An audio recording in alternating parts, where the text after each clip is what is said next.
বিশ্বব্যাপী গণতন্ত্র এক গভীর সংকটে পড়েছে।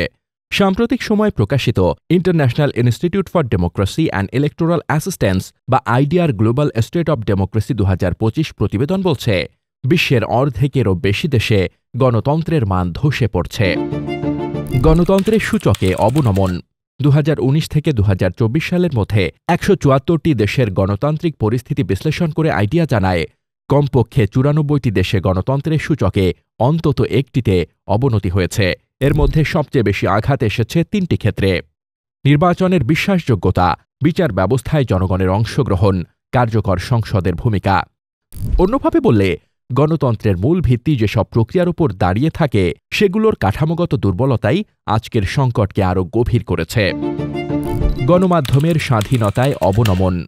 আইডিআর প্রতিবেদনের আরেকটি গুরুত্বপূর্ণ দিক হল গণমাধ্যমের স্বাধীনতা। প্রতিষ্ঠানটির মহাসচিব কেভিন কাসাস জামোরা জানাচ্ছেন, গত 50 বছরের মধ্যে এ সময়ে গণমাধ্যম সবচেয়ে বেশি সংকুচিত হয়েছে। শুধু 2019 থেকে 2024 সাল পর্যন্তই 43টি দেশে গণমাধ্যমের স্বাধীনতা হ্রাস পেয়েছে।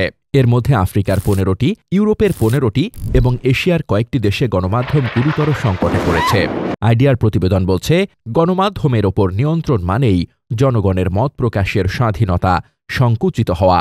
ফলে সুশাসন, স্বচ্ছতা ও জবাবদিহি প্রক্রিয়া দুর্বল হয়ে পড়ে, যা গণতন্ত্রের প্রাণশক্তিকে স্তব্ধ করে দেয়। ইতিবাচক উদাহরণ। তবে আইডিআর প্রতিবেদনে ইতিবাচক উদাহরণও রয়েছে। সব দেশেই যে একই চিত্র তা নয়। আফ্রিকার দেশ বতসোয়ানা এবং দক্ষিণ আফ্রিকা গ্রহণযোগ্য নির্বাচন আয়োজনের ক্ষেত্রে ইতিবাচক উদাহরণ হিসেবে উঠে এসেছে।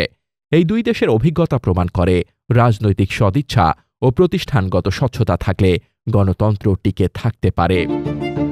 যুক্তরাষ্ট্র পিছিয়ে। আইডিআর প্রতিবেদনে চমকপ্রদ তথ্য হল, গণতন্ত্রের সূচকে যুক্তরাষ্ট্র পিছিয়ে পড়েছে। বিশ্বের প্রাচীনতম গণতান্ত্রিক রাষ্ট্রগুলোর একটি হওয়া সত্ত্বেও দেশটির অবস্থান প্রতিনিধিত্ব সূচকে 35তম এবং অধিকারের সূচকে 32তম। অর্থাৎ গণতন্ত্রের অভ্যন্তরীণ দুর্বলতা শুধু উন্নয়নশীল দেশেই নয়, বরং পশ্চিমা শক্তিধর রাষ্ট্রগুলোতেও স্পষ্ট হয়ে উঠছে। কি সংকেত দিচ্ছে এই প্রতিবেদন? আইডিআর প্রতিবেদন বলছে, বিশ্ব গণতন্ত্রের এই নিম্নগতি শুধু রাজনৈতিক ব্যবস্থার সংকট নয়, বরং এটি এক বহুমাত্রিক সামাজিক বাস্তবতা।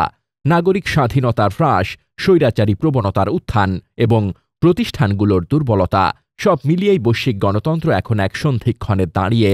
একদিকে আফ্রিকার কিছু দেশ ইতিবাচক বার্তা দিচ্ছে, অন্যদিকে যুক্তরাষ্ট্র থেকে শুরু করে এশিয়ার বড় অংশ পর্যন্ত ছড়িয়ে পড়ছে গণতন্ত্রের অবক্ষয়ের ছায়া। ইন্টারন্যাশনাল আইডিআর এই প্রতিবেদন আমাদের মনে করিয়ে দেয়, গণতন্ত্র কোনো স্থায়ী অর্জন নয়, বরং এটি প্রতিনিয়ত রক্ষা ও শক্তিশালী করার মতো এক অবিরাম সংগ্রাম।